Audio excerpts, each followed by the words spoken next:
What if one of the wildest cult classics of the 80s almost looked completely different? In 1986, director John Carpenter crash-mixed kung fu, neon sorcery, and truck stop swagger into Big Trouble in Little China, a box office misfit that became a fan-powered legend. Decades later, its practical effects, upside-down hero, and genre-bending chaos still influence movies, games, and memes. Buckle up on the Pork Chop Express. We're digging into 20 weird, surprising facts even hardcore fans may not know about it.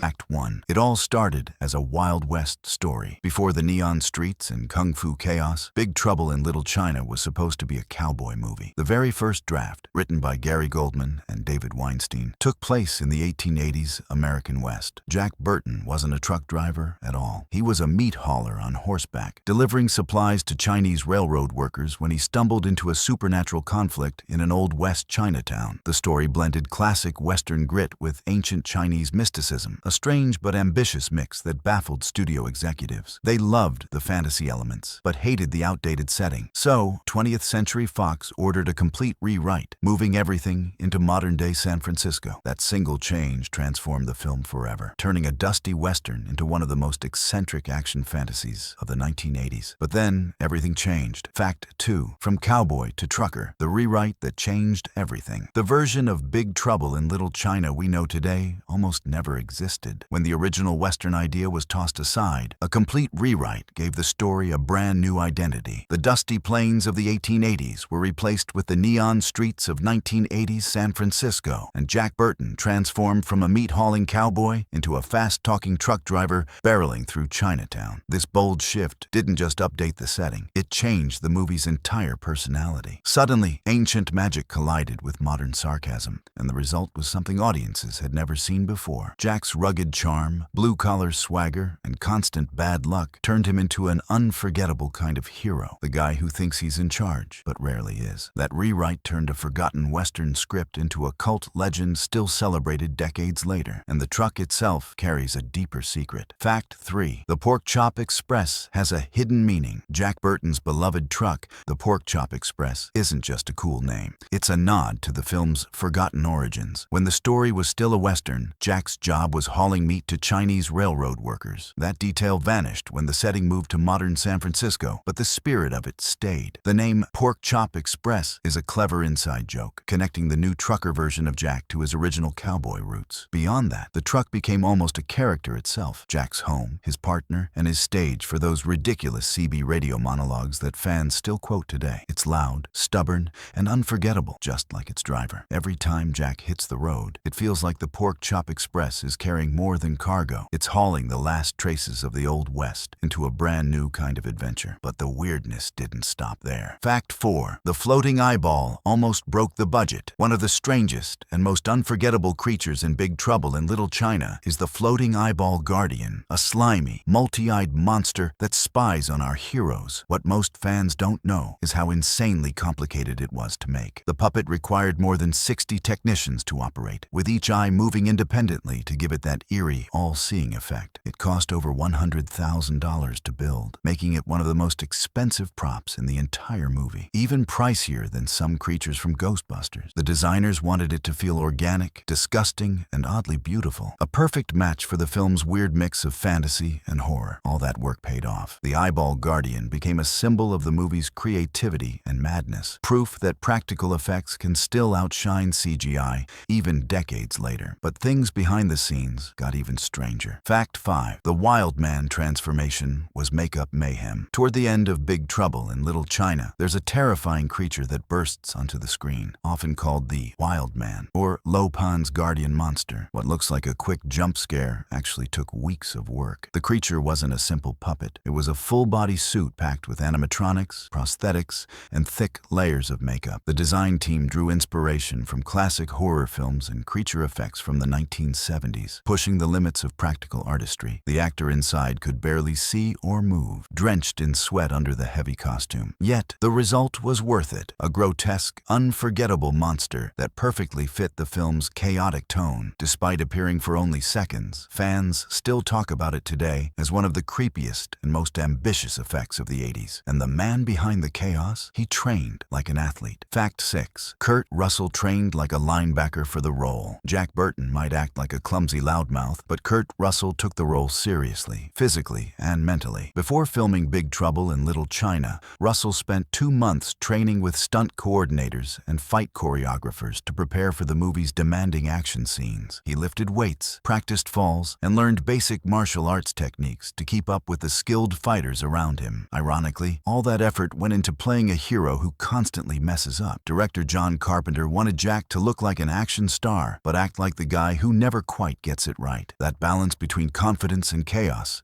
became one of the movie's funniest traits. Russell's athletic training gave him the presence of a true action hero, which made his constant blunders even more hilarious. And the man who made all this possible had another hidden talent. Fact 7. John Carpenter sang the movie's end credits song. Most fans remember Big Trouble in Little China for its wild action and bizarre humor, but few know that director John Carpenter also wrote and sang the movie's end credits song. Instead of hiring a studio band, Carpenter teamed up with his friends Nick Castle and Tommy Lee Wallace to form the Coupe de Villes, a quirky rock trio. Together, they recorded the track Big Trouble in Little China, a synth-heavy anthem that perfectly matches the movie's offbeat energy. Carpenter wanted the credits to end on a fun, rebellious note rather than a polished Hollywood tune. The result? A catchy, slightly cheesy 80s jam that fans still love today. It's pure Carpenter, strange, confident, and unapologetically cool. This unexpected musical twist proved that he wasn't just a master of filmmaking. He was a full-on creative force. But the studio had other plans, and they weren't patient. Fact 8. The studio rushed the movie to beat another film. When Big Trouble in Little China was deep in production, the studio suddenly hit the panic button. Another big movie, The Golden Child, starring Eddie Murphy, was on the way, and it also mixed comedy with Chinese mysticism. Fearing they'd look like copycats, 20th Century Fox rushed Carpenter's film to finish months ahead of schedule. The crew scrambled to complete complex effects and editing in record time, often working late nights to meet impossible deadlines. The rushed release meant weak marketing. Many people didn't even know what kind of movie it was. While The Golden Child earned more money at the box office, it's Big Trouble in Little China that survived as the true cult legend. Carpenter later admitted the stress nearly burned him out, but the film's long-term legacy proved the studio's race against time accidentally created something timeless, but that race came at a heavy cost. Fact 9. Its box office failure crushed John Carpenter's Hollywood spirit. When Big Trouble in Little China hit theaters in 1986, the studio expected a summer blockbuster. Instead, it bombed, earning barely half its production budget. Critics were confused. Audiences didn't know what to make of its mix of kung fu, comedy, and magic, and the rushed marketing didn't help. For director John Carpenter, it was the final straw after years of creative clashes with studios. He felt betrayed and disillusioned by Hollywood's system, calling the experience heartbreaking. After the failure, Carpenter stepped away from big studio films, focusing instead on smaller, independent projects where he had full control. Ironically, the movie he thought ended his career became one of his most beloved works. Thanks to home video and devoted fans, Big Trouble in Little China rose from flop to cult phenomenon, proving that sometimes failure just needs a little time to turn into legend. But there was one twist fans never saw coming. Fact 10. Jack Burton was never the real hero. Jack Burton talks like the main hero, dresses like one, and even thinks he's the star. But the truth is, he's not. Director John Carpenter intentionally flipped the usual action movie formula. Instead of making Jack the flawless savior, he turned him into the clueless outsider. While Jack bumbles through fights and causes chaos, it's Wang Chi, his calm, skilled friend, who actually saves the day. Carpenter loved the irony of a guy who thinks he's the hero, but is really the comic relief. This clever twist gave the movie its unique charm and timeless humor. It's why the film still feels fresh today. The hero keeps failing, but we can't help rooting for him anyway. Jack Burton may not be the best fighter or the smartest guy in the room, but he's the one we remember most, and the weird details didn't stop with the characters. Fact 11. Hidden jokes were written in Chinese all over the set. While most viewers were busy following the chaos on screen, a few sharp-eyed fans noticed something hilarious. Big Trouble in Little China is full of hidden jokes written in Chinese, The set decorators and prop artists had a little fun, sneaking inside jokes and random phrases into background signs, costumes, and temple walls. Some of the Chinese calligraphy didn't say anything mystical at all, just silly or sarcastic messages like, "This is a set," or "Good luck, you'll need it." Even the symbols on Lo Pan's robes sometimes translated to common words like safety or fortune cookie. Most Western audiences never realized these details existed, but bilingual fans spotted them years later. It's one of those subtle touches that make rewatching the film even more fun. A perfect example of how Big Trouble in Little China never took itself too seriously. And when it came to casting, things got even crazier. Fact 12. The studio wanted Clint Eastwood or Jack Nicholson as Jack Burton. Before Kurt Russell stepped into Jack Burton's boots,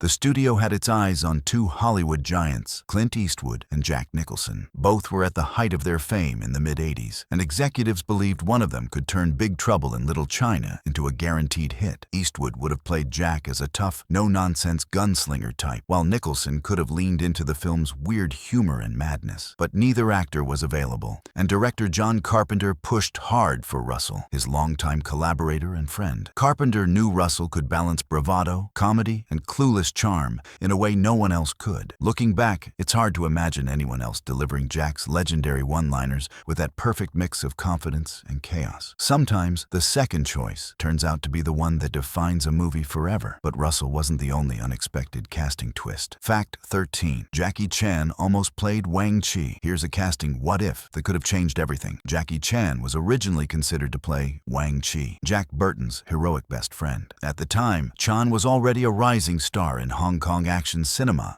known for his mix of martial arts skill and slapstick humor. The producers thought his charisma and athleticism would make him perfect for the role. But when early talks began, some studio executives worried his English wasn't strong enough for American audiences, and the idea was quietly dropped. Instead, the role went to Dennis Dunn, who brought warmth, humor, and authenticity to the character, proving he was the perfect choice after all. Still, imagining Jackie Chan and Kurt Russell side by side in that wild adventure is hard to resist. It might have been a different movie, but just as unforgettable. And the magic of Chinatown was built somewhere you'd never expect. Fact 14. Chinatown's underworld was built entirely from scratch. That massive underground world beneath Chinatown, with glowing temples, tunnels, and mystical chambers, wasn't a real location at all. It was a gigantic set, completely built from scratch on a soundstage. The production team constructed a 3-level maze filled with water channels, smoke effects, and collapsing walls, all designed to handle heavy stunt work. Every tunnel and staircase was built to be removable, so the camera could move freely, creating the illusion of a vast, hidden city. Actors later said walking onto the set felt like stepping into another world, humid, eerie, and alive. The sheer amount of detail gave Big Trouble in Little China a depth that CGI simply couldn't match. Even decades later, those hand-built sets remain one of the film's greatest achievements, capturing that gritty, tactile magic that made 80s cinema unforgettable. And not everything filmed made it into the final cut. Fact 15. A deleted scene showed Jack losing his pants. Believe it or not, one of the funniest moments in Big Trouble in Little China never made it to the final cut. According to crew members, there was a deleted scene where Jack Burton loses his pants during a chaotic fight in Lo Pan's lair. While Wang Chi was busy taking down enemies with precision, Jack was stumbling around in his underwear,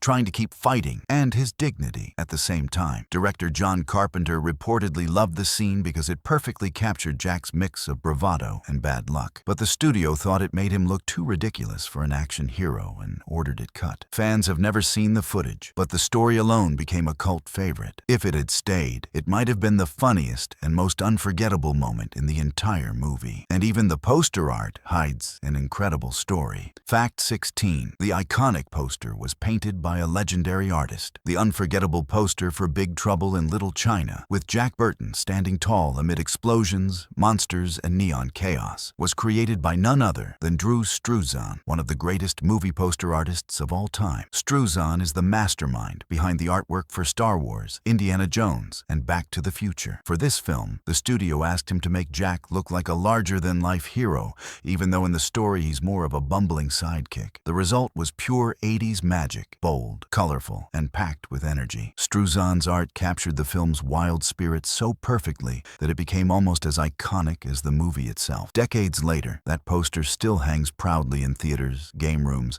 and collectors' walls around the world, a lasting paying tribute to one of cinema's weirdest, most beloved cult classics. And the movie's influence didn't stop at Hollywood. Fact 17. It inspired Mortal Kombat's most iconic characters. Big Trouble in Little China didn't just leave a mark on cult cinema. It helped shape video game history. The creators of Mortal Kombat have openly admitted that several of their most famous characters were inspired by the film. The thunder-wielding warrior Raiden was directly modeled after the Storm Warriors, especially the lightning-throwing god seen in Lo Pan's crew. Meanwhile, the dark sorcerer Shang Tsung shares Lo Pan's mystical design, robes, and sinister vibe. Even the mix of martial arts, magic, and underground temples feels lifted straight from Carpenter's movie. Fans have pointed out visual similarities that are impossible to ignore, from the glowing eyes to the electrified hats. So, the next time you hear Raiden shout, "Finish him," remember, his roots trace back to a truck-driving loudmouth and one of the weirdest cult classics ever made. And one tiny food prop hides a clever inside joke. Fact 18. Jack's sandwich is a hidden nod to the original script. Early in Big Trouble in Little China, Jack Burton is seen devouring a massive sandwich while talking on his CB radio, a small, funny moment most viewers overlook. But that sandwich actually hides a clever reference to the film's original version. In the very first draft, Jack was a cowboy who delivered meat to Chinese railroad workers in the 1880s. When the story was rewritten into a modern setting, that idea disappeared, except for this quick scene. The sandwich is a subtle inside joke, a wink to Jack's old job as a meat hauler from the Western script. It's one of those details that doesn't change the story, but rewards fans who know the film's strange history. Even in a movie packed with sorcery, monsters, and explosions, it's that tiny bite of humor that reminds us where Jack Burton's wild adventure truly began. And decades later, one actor finally got the recognition he deserved. Fact 19. James Hong earned his first major award decades later. James Hong, the legendary actor who played the unforgettable villain Lo Pan, had already built an extraordinary career long before Big Trouble in Little China. By the time he took on the role, he had appeared in hundreds of movies and TV shows, often portraying wise men, villains, or mysterious figures. Despite his talent and longevity, major recognition didn't come until decades later. In 2023, at over 90 years old, Hong finally won his first Screen Actors Guild Award for his performance in Everything Everywhere All at Once. During interviews, he reflected on how Lo Pan remained one of his favorite and most defining roles, the perfect mix of humor, menace, and fantasy. Fans celebrated the moment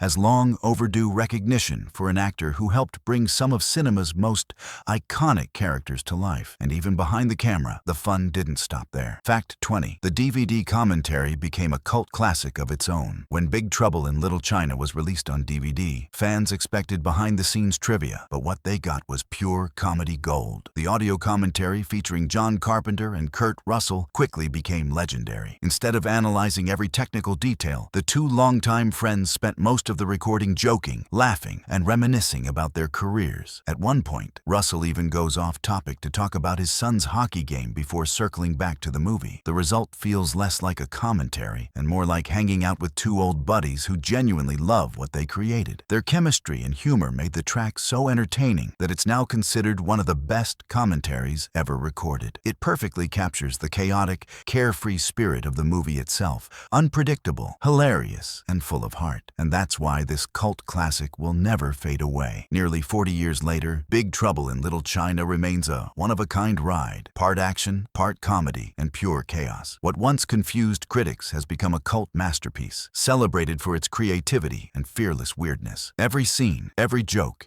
and every monster still feels alive today. It's proof that true originality never fades. It just takes time for the world to catch up. Because in Jack Burton's words, it's all in the reflexes.